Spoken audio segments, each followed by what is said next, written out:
Do you ever wake up in the morning and feel like doing nothing? Do you ever just sit at your job or at school and just wish that the day would be over? Do you ever wish that you could be as motivated or self-disciplined as all these other people that you see on social media who always seem to be accomplishing their goals? Well, there is a very simple idea that will make you motivated every single day. And no, it's not some little mindset like being grateful or waking up early. This idea is real, and millionaires and athletes and high achievers have been using it for years to accomplish their goals. And I'm going to tell you what it is by sharing with you a very inspirational story. This is Dave. Dave is an 18-year-old boy who is in his final year of high school. David had a pretty difficult life growing up, where he lived with his father and his little sister. His mother passed away of cancer from a very early age. David's father had to work very hard in order to provide for the family, and the only time David got to see him was for like 15 minutes when he picked him up from school, because soon after that he had to start a second job. David found himself wanting to hang out with the older kids at his school because he saw them as the father figure that he didn't have, but unfortunately they would pressure him to do bad things like steal candy or steal cigarettes, and they would encourage him to skip school and party with them instead. His life was slowly heading in the wrong direction. But one night, after David had been out at a party, he came home to see two police cars in his driveway. As David walked to his house, he noticed that the main window was broken. He walked inside and saw two policemen talking to his little sister, who was crying. "Are you David?" the policeman said.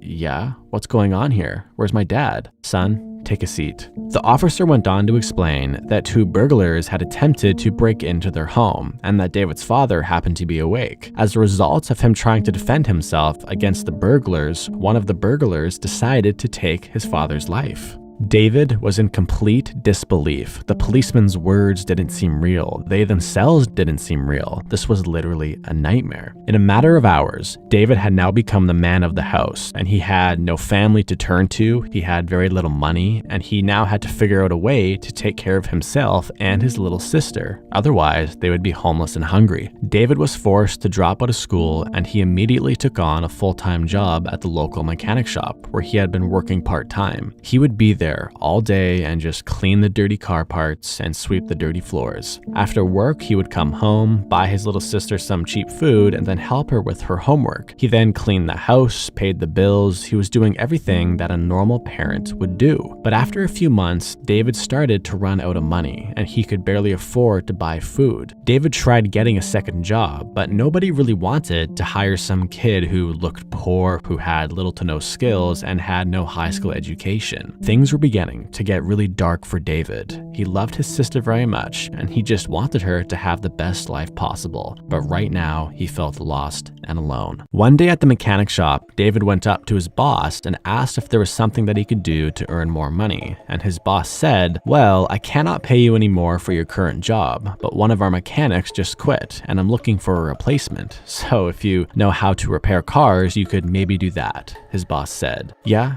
I have some experience," David said.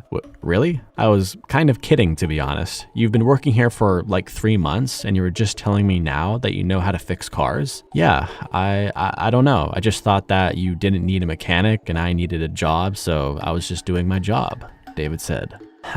Okay. Well, in 3 weeks, I'm putting 3 potential new mechanics through a test to see who can repair the same broken engine the quickest. And I don't see why you couldn't be the 4th mechanic. How does that sound? That sounds great.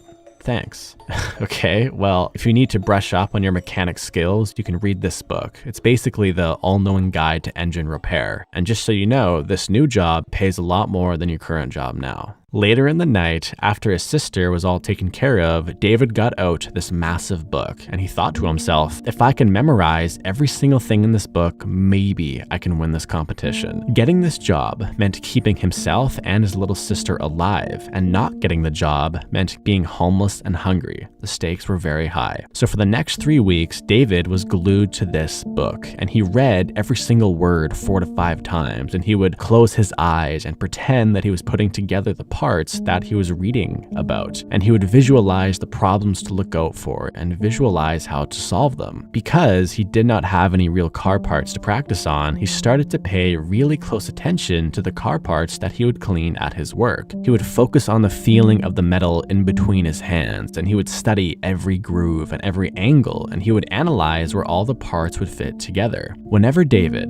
felt tired or he felt like he couldn't work anymore, he would just look at the hollow cupboards in his house where there was almost no food, and he would feel the cold air crawl up his spine because he could not really afford heating. But more importantly, he would look at his hungry, confused, sad little sister, who still could not really comprehend that both her mother and her father were gone. A hardship like that is not meant for a child. David had no choice. For the next 3 weeks, he barely slept, barely ate, barely drank. All he did was work.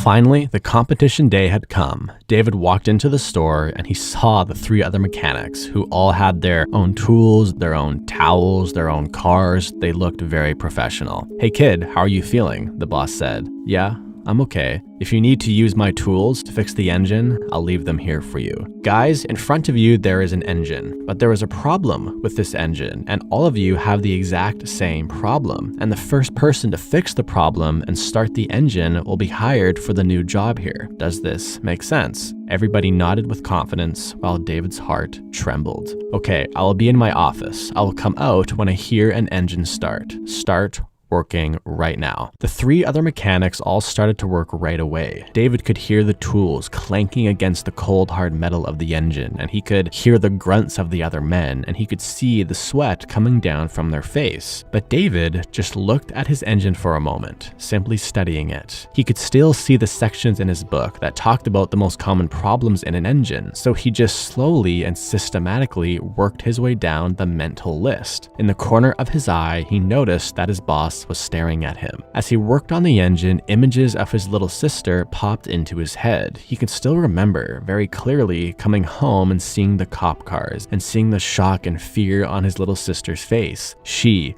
was his motivation. After some time, David had fixed a few of the basic problems and even some of the more advanced problems, but for some reason, it still would not start, and he could not really figure out why. As his hand came up to his face to wipe the sweat off his head, he noticed that his hand was really dirty, like really dirty, to the point of it being a little bit strange. He looked at where his hand was laying on the engine, and he noticed that it was on something called the fuel filter. Then instantly, he remembered a headline in his book called "Why a Clogged Fuel Filter Will Ruin Your Car." The filter is clogged. That's it. That's why it's not starting, David thought to himself. He frantically started to clean the filter, going as fast as he could. He could even feel a smile growing on his face while he was doing it, because he knew that once he did this, that the car would start. Every time that his heart would beat, the smile on his face became a little bigger and bigger. He was about to do the impossible.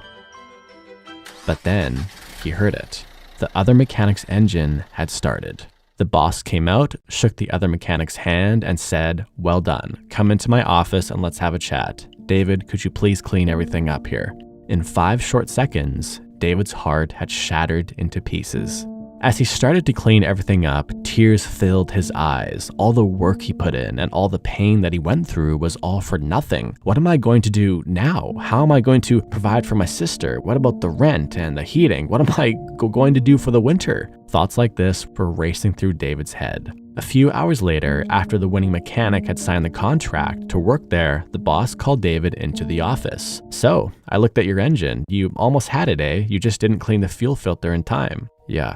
Being fast is a really important trait as a mechanic. People want their cars fixed quickly. "Yeah, I get that." "You know, when you said you wanted to become the 4th mechanic here, I actually did a little bit of research into you, and I read what happened to you and your family in the newspaper, and I'm very sorry for what happened." David said nothing. "David, I'm going to ask you a question, and I want you to be really honest with me, okay?" Okay. "Did you lie to me when you said you knew how to fix cars?" David looked down for a moment. No." His boss just stared at him. "Yes, I lied." "Okay, so I'm guessing you lied to me because you really wanted the job because of the extra money in order to take care of yourself and your little sister. Is this true?" Yes. So your solution was to just say you knew how to fix cars, and then luckily I gave you my book, and then you studied it, and then you came in here to compete against the real mechanics. Yes.